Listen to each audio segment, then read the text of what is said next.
बाबा साहेब सिर्फ समानता के मुद्दे पर ही मुखर नहीं थे, बल्कि राजनीतिक तौर पर भी पक्के राष्ट्रवादी नजर आते हैं।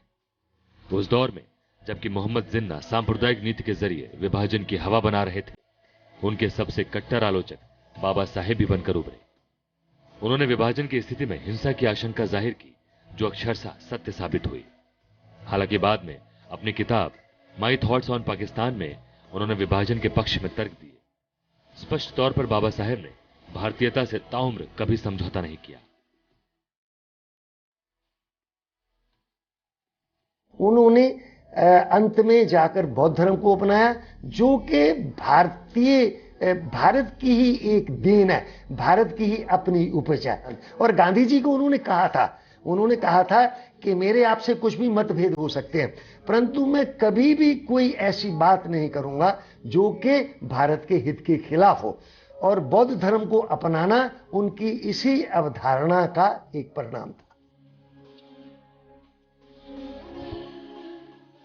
बाबा साहेब के व्यक्तित्व के कई रंग हैं। अर्थशास्त्री, राजनीतिज्ञ, कानूनविद, सामाजिक कार्यकर्ता, समाज सुधारक और आखिरकार धर्म प्रचारक का स्वरूप भी है बाबा साहेब का। मगर इन तमाम विविधताओं में एक बात कॉमन है, वो है राष्ट्रवादी सोच और भारतीयता के प्रति बाबा साहेब का अटूट विश्वास। बाबा साहेब अगर अर्थशास्त्र पर कुछ लिखते हैं तो रुपए की समस्या उन्हें याद आती है। ग्रामीण भारत की आर्थिक विसंगत की ओर उनका ध्यान जाता है। उनके गरीब की परिभाषा में तब सिर्फ अछूत नहीं होते, बल्कि किसान, कामगार, श्रमिक और महिलाएं सब होते हैं। राजनीतिक के तौर पर बाबा साहेब अगर दलितों के लिए अलग निर्वाचन की वकालत करते हैं, तो वहीं हिंदू कोड बिल के जरिए सभी वर्ग की महिलाओं की सामाजिक बराबरी की चिंता भी करते हैं। कानूनविद के तौर पर बाबा साहेब संविधान की रचना करते हैं, जिसमें सभी वर्गों के लिए समानता का सपना देखते हैं। समाज सुधारक के तौर पर हिंदू धर्म को वैदिक धर्म से अलग करके देखते हैं और ये बताते हैं कि आखिर शूद्रों को दास मानना क्यों गलत है।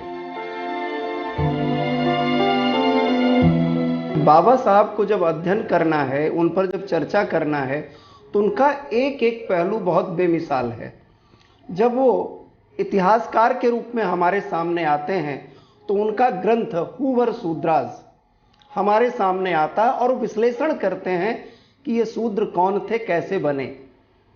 इसी तरीके से जब वो आर्यन थियरी पर लिखते हैं तो जो पश्चिम के द्वारा परिभाषित आर्यन सिद्धांत है उसको पूरी तरह से डिस्ट्रक्ट करते हैं और यह स्थापित करते हैं कि आर्यंस कहीं बाहर से नहीं आए थे, वो यहीं के मूल निवासी।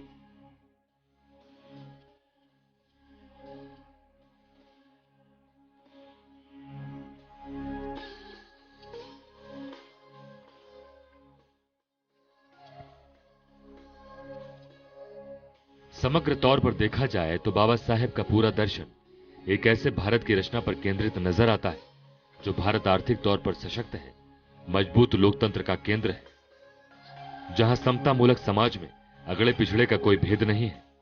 जरा ठीक से समझे तो एक आदर्श हिंदुस्तान का मैप है बाबा साहेब का दर्शन, जो उन्हें किसी भी राष्ट्रवादी से बड़ा राष्ट्रवादी बनाता है, किसी भी संस्कृत के संरक्षक से बड़ा संरक्षक बनाता है। बाबा साहेब का दर्शन ही दरअसल सच्चा राष्ट्रवाद है, जिसे आज की पीढ़ियों को समझने की जरूरत है, क्योंकि बाबा साहेब की शख्सियत एक इतिहास नहीं, एक किताब है जिसके हर पन्ने पर हिंदुस्तान गर्व कर सकता है। दिल्ली से अनुराग, गीतिका और लखनऊ से अमिता के साथ अंबुजेश कुमार,